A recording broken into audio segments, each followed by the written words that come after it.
दोस्तों आज पेश है रेत का भूकॉल। ये खबर चित्र दोस्तों, मनुष्य दो तरह के होते हैं। एक जो परिस्थितियों और संकट को देखकर इस तरह भयभीत हो उठते हैं कि उसके प्राण तक गवा बैठते हैं।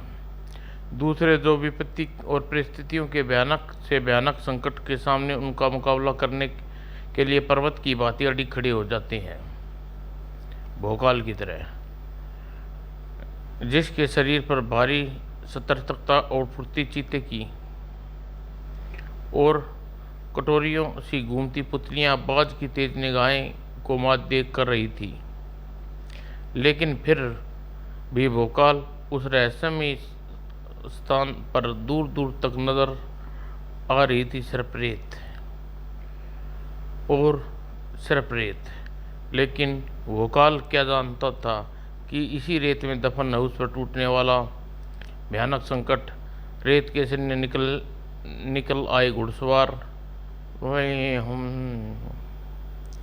मेरा अनुमान सही निकला। मृत्यु जय योद्धा की काली आंधी मुझे रण क्षेत्र से उड़ाकर इस रहस्यमय स्थान पर इसलिए ले आई है क्योंकि यहाँ मृत्यु देने उपस्थित है ये योद्धा, जिनके शरीर पर मौजूद है बड़ी विचित्र पोशाकें। इनके पास अत्यंत घातक शस्त्र, ऐसी पोशाकें जो शस्त्र और आजकल संग्रहालयों में दिखाई देते हैं। फिर जानने के लिए पड़े जल उठा रेगिस्तान और अचानक बुरी तरह चौंक उठा भोकाल। मैंने विकासनगर के इतिहास की पुस्तकें में पढ़ा है कि इस तरह की पोशाकें व अस्त्रें वाले युद्ध सैकड़ों वर्ष पहले रेगिस्तान में हुई लड़ाइयों में मर खप गए थे। अगर ये वही युद्ध है तो एक नाम दूंगा, प्रेत योद्धा। भोकाल जानता था कि हमलावर प्रेत योद्धा हैं, लेकिन प्रेत योद्धा नहीं जानते थे कि सामने भोकाल, महाबली भोकाल, वर्तमान युग का सबसे महान योद्धा, पराक्रमी भोकाल, जो अपने प्रतिद्वंदी के लहू से रेत को रंग डालने के लिए तत्पर था। लेकिन ऐसा तब होता जब भोकाल के प्रतिद्वंदी हार्ड मास के मनुष्य होते। ओह, यह क्या, यह मृत्युंजय योद्धा की भांति ही ये योद्धा और इनके असव भी मात्र पोशाकें हैं, लेकिन ऐसी पोशाकें जो एक बार फिर जुड़कर खड़े हो रहे हैं और मुझ पर आक्रमण करने के लिए मेरी तरफ बढ़ रहे हैं। यह सब राजा गुलाडा की तंत्र शक्तियों का चमत्कार है, जिनके प्रभाव से पोशाकें योद्धाओं की तरह जीवित होकर लड़ती हैं। इस तरह तो मैं इनसे सारा जीवन लड़ता रहूँगा, मगर इन्हें स्थान रूप में समाप्त करना है तो इसके लिए साधारण ढाल व तलवार फेंक कर मुझे वजन बनना होगा, भोकाल। और मंत्र बोलते ही भोकाल का शरीर में आ गई। उसके हाथ में चमत्कारी तलवार और पीठ पर चमत्कारी ढाल। इसी के साथ चेहरे पर भय का सागर लहरा उठा। उफ नहीं, ये क्या हो गया मुझे। और ठीक उसी क्षण वहां बस बलि देना बंद करो गुडुम्बा, तू जो चाहता है था हमारी शक्ति से वह कर डाला। अपने महागुरु का नाम बोलते के साथ ही इस बार भोकाल बन गया है रेत का भोकाल, जो कुछ ही देर में रेत के ढेर की तरह ढह जाएगा। प्रशंसा से अधिकता से सूर्य की भांति दमकने लगा राजा का मुखड़ा का चेहरा। धन्यवाद दैत्य सम्राट, धन्यवाद। भोकाल को रेत का भोकाल बनाकर मुझ पर बड़ा उपकार किया है। अब मैं विकासनगर को चुटकियों में जीतूंगा और साथ ही भोकाल को पूरी तरह रेत में मिलाने के बाद उसकी चमत्कारी तलवार ढाल प्राप्त करूंगा और इसके लिए मुझे ही पहुंचना होगा वहां।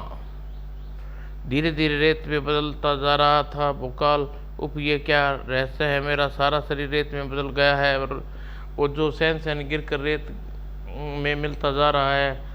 कुछ ही देर में मैं पूरी तरह रेत में मिल जाऊंगा, परंतु कुछ देर पूर्व क्षणों में बदल जाएगी। अगर मैं प्रतियोद्धा मुझ पर वार करने में सफल हो गया तो इससे पहले उन्हें समाप्त करना होगा और अपनी तलवार से ज्वाला शक्ति और प्रेत योद्धाओं को स्वयं को बचाने में सफल हुआ भोकाल। और समय रेत में गिरने मिलने से न बचा सका। दूर दूर तक फैले रेगिस्तान का हिस्सा बनकर रह गया एक महाबली जीवन। और यह उसके शत्रुओं के लिए अत्यंत हर्ष का विषय था। हाहा, रेत में मिलकर समाप्त हुआ भोकाल। अब मेरा सपना पूरा करने के लिए कोई नहीं रोक सकता, क्योंकि अब मात्र अपनी तंत्र शक्तियों का ही नहीं, भोकाल की चमत्कारी ढाल और तलवार का भी स्वामी हूँ। अरे ये क्या, ये ढाल और तलवार एकार कहाँ गायब हो गई? और ठीक वहाँ लहराया एक तेज हवा का झोंका, जो अपने साथ उड़ा ले गया विशाल सीने के रेत के उस छोटे से ढेर को।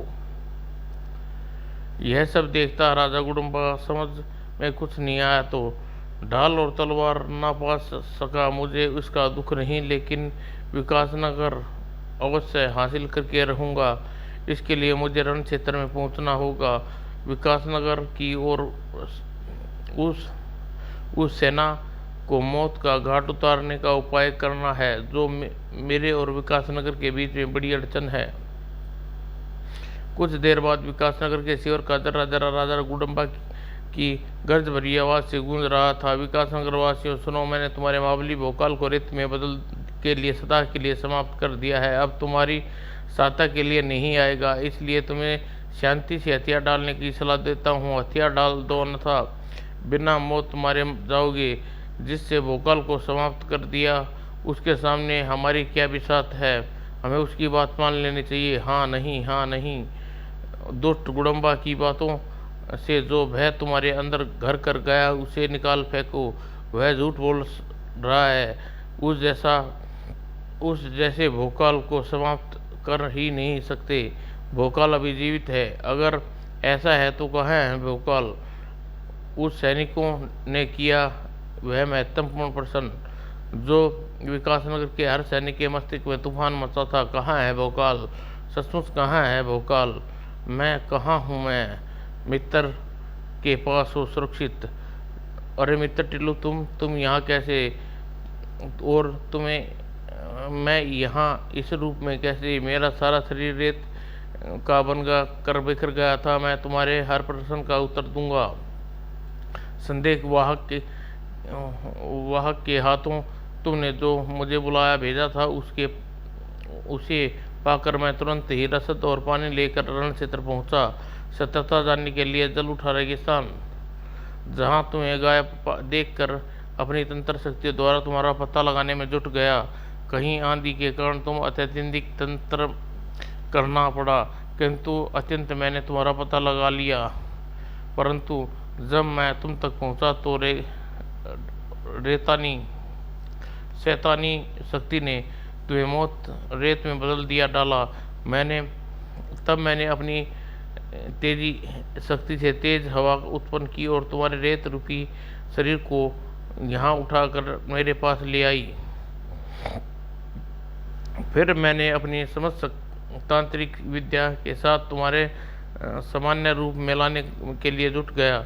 मेरी शक्ति के लिए नाको चबाने जैसा कार्य था ये, परंतु तांत्रिक टिल्लू जो ठान ले वह राल में कर सफल होता है। ये सब राजा गुडम्बा के कारण हुआ है। युद्ध के हर नियमों का उल्लंघन और तंत्र शक्ति का प्रयोग कर रहा है।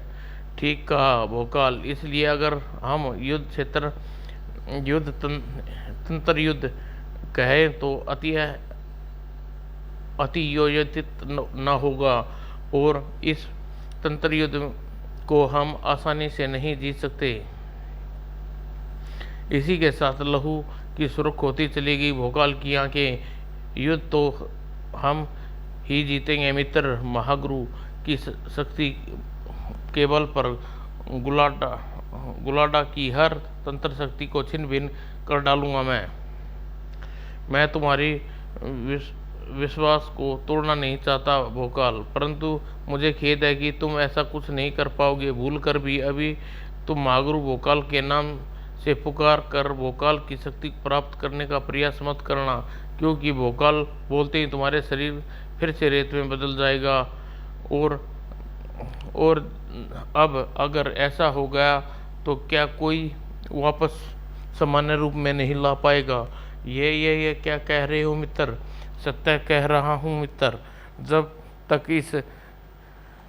इसका कोई हल नहीं मिल जाता तब तक सत्य का सामना करना ही होगा, परंतु इस सत्य के साथ हमें एक और सत्य का सामना करना होगा कि हम विकासनगर में गुलाडा की विषय का पता कर लहराने नहीं रोक सकते। हाँ, तुमने ठीक कहा भोकाल। मेरी तंत्र शक्तियों ने तुम्हारी वीरता एक तो जाए, शायद इस सत्य के मुंह मोड़ने में सफल हो सके, और तब हमें यह युद्ध लड़ना होगा। राजा गुडुंगा शैतानी तंत्र शक्ति को देने वाला स्रोत्र है, और उसे ढूंढने के लिए हमें रेगिस्तान के चप्पे चप्पे की खाक छाननी है। आओ, और इस बीच रण क्षेत्र में हा पराजय स्वीकार करो मूर्खों। अगर जब तक शरीर में सांस और लहू का एक भी तत्रा बाकी है, हम पराजय स्वीकार नहीं करेंगे। आक्रमण। और भरपूर रसद पानी मिल जाने के कारण विकासनगर सैनिकों को में उत्सव का संचार हुआ। हुए अचानक आक्रमणकारी पर झपट आक्रमण में स्पष्ट नजर आ रहे था, लेकिन उनके नए उत्साह का मुकाबला करने के लिए शत्रुओं के पास नई तंत्र शक्तियाँ। शत्रुओं के शरीर के कटे अंग फिर वापस जुड़ते जा रहे हैं, और हम वो जो गहरे घाव दे रहे हैं वे तत्काल भरते जा रहे हैं। शैतान सम्राट गुडंगा से मिली तंत्र शक्तियों का चमत्कार है, जो विकास नगर की सेना और उसके मनोबल पर भारी पड़ता जा रहा था। इनकी गर्दन उड़ाने का क्या लाभ? यह तो कटने के बाद भी फिर जुड़ जाएगी। शत्रुओं को उतने हैं। हमारी संख्या तेजी से कम होती जा रही है। ओह, हा।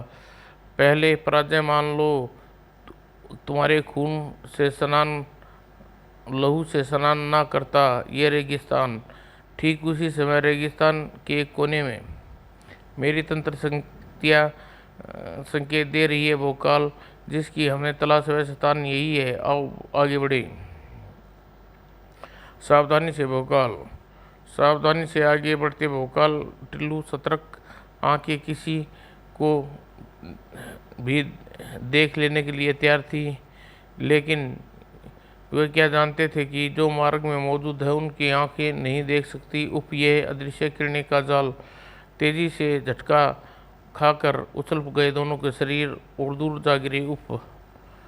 और अपने पैरों पर खड़ा होने में भोकाल सफल हो गया। ओह, चट्टान से टकराने के कारण टुल्लू अपनी चेतना खो बैठा है। शायद तंत्र शक्ति के बल पर वह अंदर जाने का कोई रास्ता निकाल सकता है।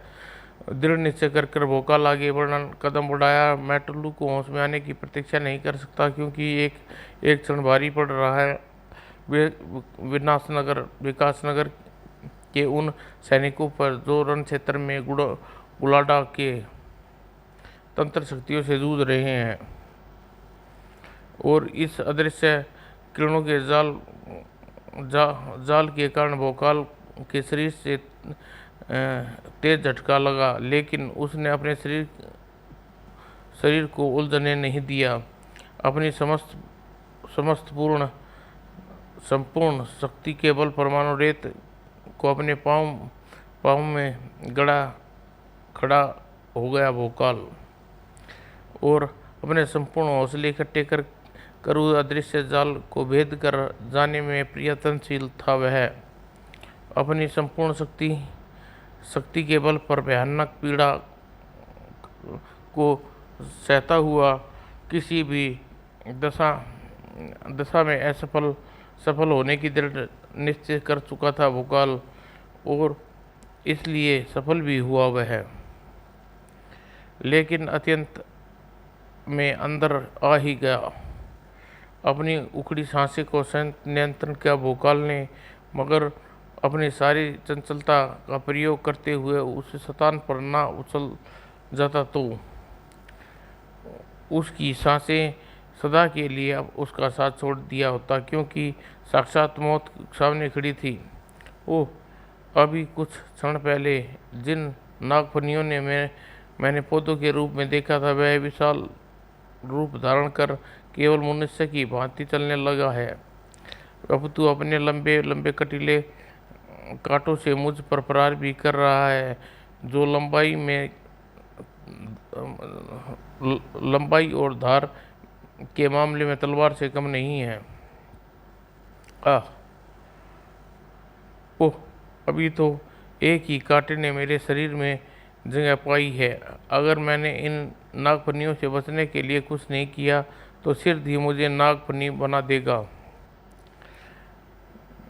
इन दोनों शरीर पर मौजूद लंबे लंबे कांटे से बचने का उपाय हो सकते हैं, किंतु इसके लिए मुझे शरीर पर छूना आवश्यक है। ऐसा करना मृत्यु को निमंत्रण देने के समान है, और जब मृत्यु दोनों तरफ हो तो एक ही रास्ता चुनना चाहिए।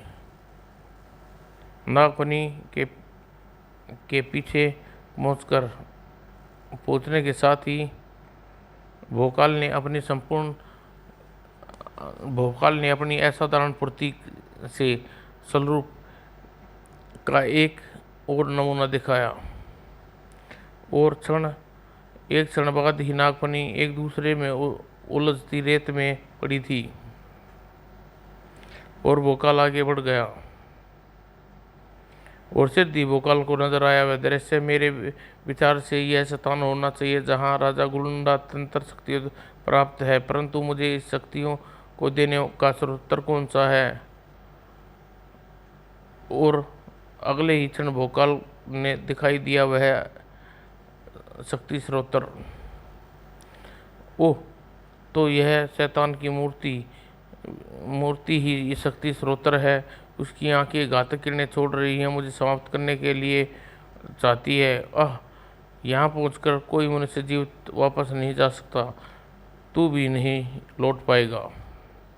हा हा हा हा। अरे ये क्या? रेत मेरे दोनों पाँव धंस गए, और अब रेत एक ऐसी कठोर हो गई, मैं पूरी शक्ति लगाकर भी अपने पाँव को ऊपर नहीं खींच सकता, और कभी खींच भी नहीं पाएगा, क्योंकि अब तू सदा के लिए रेत में दफन हो रहा है। हाँ हाँ, तेरे चारों ओर उठती ये रेत अब कुछ ही क्षणों में तेरी समाधि बन जाएगी, और इसे रोकने के लिए कुछ नहीं कर सकता, क्योंकि मुझे दफन करने के लिए बढ़ती रेत की यह कैद इतनी मजबूत है कि मेरी पूरी शक्ति के से भरा वार भी कुछ नहीं बिगाड़ पाया। और तेज गरजती भोकाल की अपने आगोश में लेती चली जा रही थी। भोकाल को भी सिर्फ निर्णय लेना था। महागुरु का नाम लेकर मैं इससे बच सकता हूँ, और मैं यह जानता हूँ कि उसका नाम लेते ही मेरा शरीर भी रेत में बदल जाएगा, किंतु मुझे रेत के इस समाधि की बजाय वह अंत स्वीकार है। लेकिन बोलना ही पड़ेगा। अरे यह क्या हुआ? किसने किया? और मुझे इस बात की प्रशंसा है कि चेतना में आकर मैं सही समय पर यहाँ आ पहुँचा। इसी बात का तुम्हें दुख भी होगा कि ना तुम यहाँ आते और ना ही मेरी शक्ति से भुगने की तरह भुन जाते। बच्चे टिल्लू मित्र, इन किरणें अत्यंत घातक है। मेरी चिंता न करो भोकाला, अपनी शक्ति से मैं इस तंत्र किरणों को नष्ट करना खूब जानता हूँ। सही कहा तुम्हारे मित्र ने, तू अपनी चिंता कर कीड़े। आह, जल्लाद है यह, और जिसकी आंखें और चेहरे पर नजर आ रहा है वैसीपन, जिसे देखकर भोकाल की खूंखारता का अनुमान लगा सकता था। लेकिन जल्द ही भोकाल को यह पता चल गया कि उसका अनुवाद गलत था। वह जितना दिख रहा था उससे अधिक खूंखार था, और अपनी इसी वैसियत थी। उफ, हाथियों का बल है भरा है इसमें, मैं इसकी शक्ति का सामना नहीं कर पा रहा। अब ये अवश्य ही अपनी शक्ति से मुझे रेत में दबाकर मार डालेगा। आह, और उधर भोकाल की जान लेन के लाले पड़े हुए थे, उधर टिल्लू के वह मेरी शक्तियाँ से अधिक शक्तिशाली है इसकी शक्तियाँ। कुछ क्षणों बाद मुझ पर भारी पड़ने लगेगा, किंतु जब तक शरीर में प्राण है इसे हार नहीं माननी। भोकाल अंत